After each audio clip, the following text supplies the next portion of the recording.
Babaeng ikakasal sa anak, kalaman ng balita kamakailan natagpuan sa Pangasinan. Lalaki patay matapos tamalang dibdib ng ligaw na bala na mula sa Ergan sa Pampanga. At TV Celebrity Collaboration Duwan sina Princess Asper Magcriston, nominado sa eviction.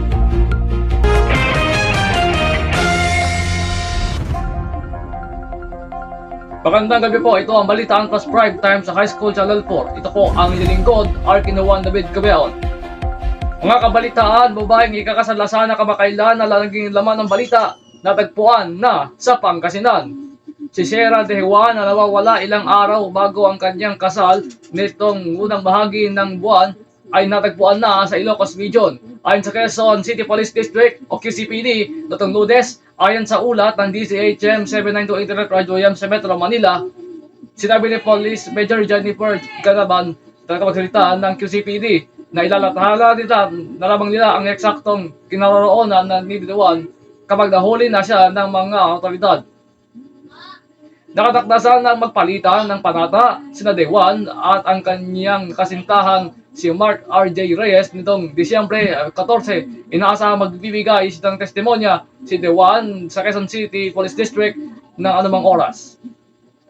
Ang tanong nga ba, matutuloy nga ba ang kanilang kasal? Bandang 4 o'clock na po kanina ay nakarating po ang mga personnel ng QCPD at yung mga relatives po ni Sierra doon sa Sison, Pangasinan para po siya ay sunduin. Kung nagkita na si Sierra sa si Mark? Sa ngayon po, hindi pa natin alam kung ano yung status dahil kakarating po kanina ng mga personnel natin sa Sison Police Station and waiting pa tayo doon sa report po nila. Dadalhin po siya dito sa Quezon City, particularly sa QCPD, para po makuha na lang po natin ng statement. Samantala, isang lalaki sa Pampanga patay matapos tamaan ng ligaw na bala. Isang lalaki na nakaupo lang sa labas ng kanyang bahay ang nasawi matapos tamaan sa dibdib ng ligaw na bala na mula sa Ergan sa Mabalacat, Pampanga. Ayon sa ulat ng DWHS 918 Internet Radio M sa Pampanga, itong Lunes, kinilala ang pulisya ang biktima na si Raul Pangilinan, residente ng Barangay San Francisco. Ayon sa pulisya, nakaupo ang biktima sa harap ng kanilang bahay noong bisperas ng Pasko, Disyembre 24, na may naramdaman siya sa dibdib na inakalaro niya ay binato lang. Hindi nagtagal, may umagos na ang dugo sa kanyang dibdib at nawalan na ng malay ang biktima. Dinala pa ang biktima sa ospital pero binawian din ng buhay. Lumitaw sa investigasyon na galing sa airgun ang bala o pellet gun na tumama sa biktima. Inihanda na ang kasong isasampa. Samantala sa showbiz, PBB Celebrity Collaboration Duwan na sina Ashley, Princess at Criston nominado na sa eviction.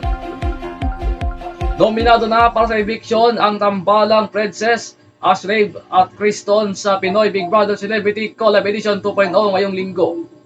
Si Princess ang pinangungunahan ni na Fred Moser at Princess Aliyah ang nakakuha ng pinakamataas na puntos mula sa mga housemate na may 16. Habang sina Asher naman na binobon ni na Ashley Sarmiento at Ray Victoria ay nakakuha lamang ng 7 puntos. Si Crystal Mejes at Anton Binson ay may 4 na puntos lamang. Samantala, ligtas na sa nominasyon ang tambalan na nina Cap Queen o Caprice Cayetano at Joaquin Arce matapos matanggap ang regalo ng immunity sa pamamagitan ng pampublikong boto. Sa kabila ng pagbabalik ng duo system wala noong nakaraang season, mananatili ang pampublikong botohan sa individual na batayan. Ang kapuso at kapamilya, bossmate na magkakatanggap ng pinakamababang boto ang aalis sa bahay ni Kuya. At mga kabalitaan, 3 araw na lang, 2026 na. Yan po ang kabuuan ng mga balitang higit pa sa katotohanan, patas na nagbabalita sa paaralan.